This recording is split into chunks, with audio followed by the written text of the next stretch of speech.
There's around 2 billion people around the world who don't have access to medicines that they need. And that leads to 40 million premature deaths around the world. Those are 40 million people who don't reach their full healthy life expectancy.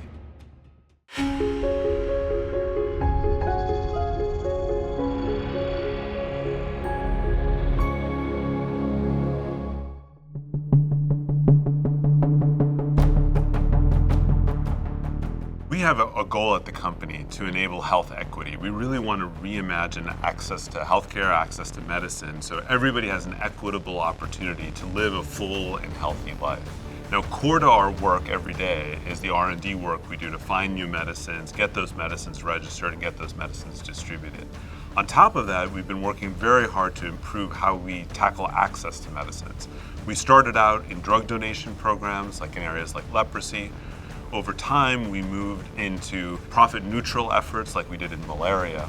More recently, we've done a project called Healthy Families, where we try to reach villagers and communities. Now we've reached 40 million such villagers in multiple parts of the world.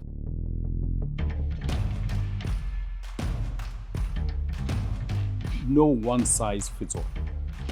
You could go to one country and you have a different community, you have a different locality, a different city.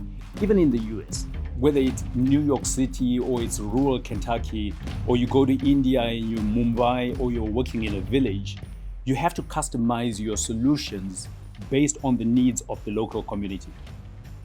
To accelerate the progress in Africa, I believe we need to have the buy-in and the commitment from the governments, because these are the people who make sure then policies, guidelines go down to the ground.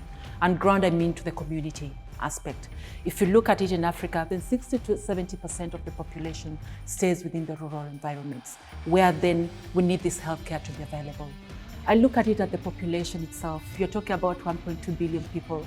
That's a big opportunity for us to make sure that we are availing social access products to them at the most affordable prices. There's noticeable progress towards achieving universal coverage in Africa.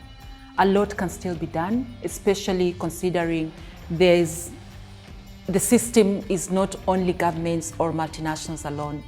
It has to be a case whereby everybody within the ecosystem is coming together to ensure then, from a SDG perspective, we are doing what we need to do as Africa.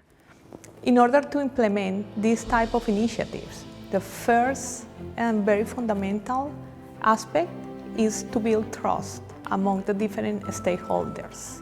We know that we cannot solve these type of situations alone by ourselves, but we do believe that as Novartis we have a lot to give and a lot to contribute, working together with different stakeholders. So we need to build trust among the different stakeholders and fix things one by one, and showing the community that working together we can bring much more value to society and to our healthcare systems.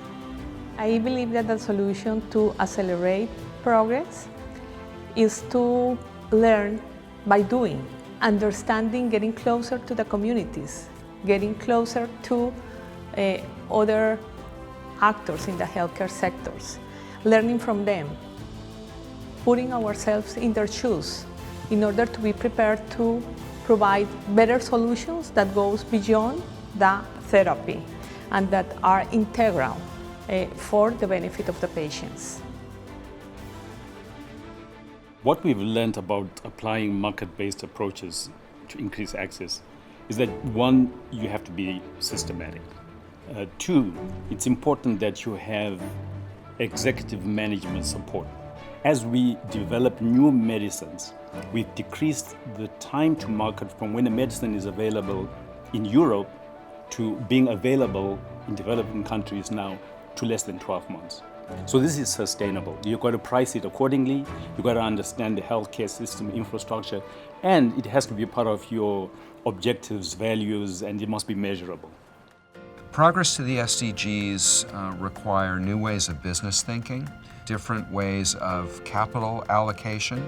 Again, things that are a normal part of our economy, and it's really a shift of mindset that's needed. The building blocks for addressing the SDGs through business are there, because Very traditional business activities are what needed to get the job done.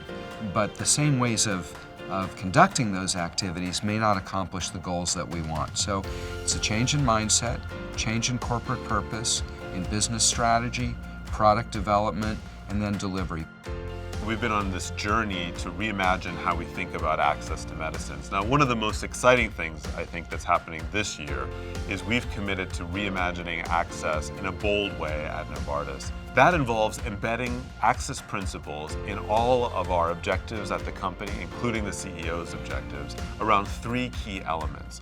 One, that R&D will always take into account access to medicines.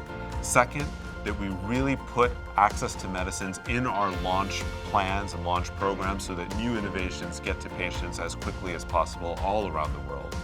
And the third, that we invest in health infrastructure to enable these innovations to be properly used.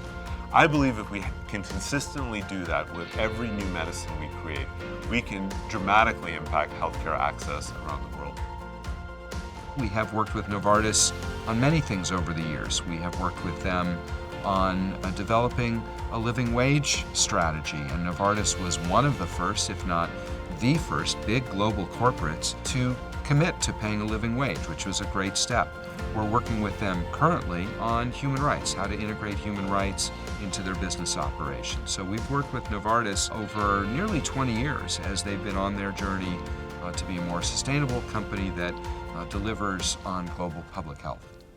Improvements in human health have been one of the most incredible journeys I think humanity has been on. When you look at the last 100 years, we've moved from a world where children born would expect to live 30 or 40 years of age to today, in most parts of the world, they can expect to live to 80, 90 years of age or more. Companies like Novartis are all about bending the curve of life, reimagining medicine to improve and extend people's lives. It's what we do, it's in our DNA, it's all about science-based innovation to improve humanity. Now, what I would ask anyone watching this video to do is think about how you can play a part in improving access to healthcare. There's so many little things we can all do to either contribute or to think about how we can increase access to healthcare in all communities, not just communities in poor countries. We have many communities in wealthier countries who don't have access to healthcare. And if we can band together to keep working on that, I believe over time we'll reach our goal of letting everyone live a full and healthy life.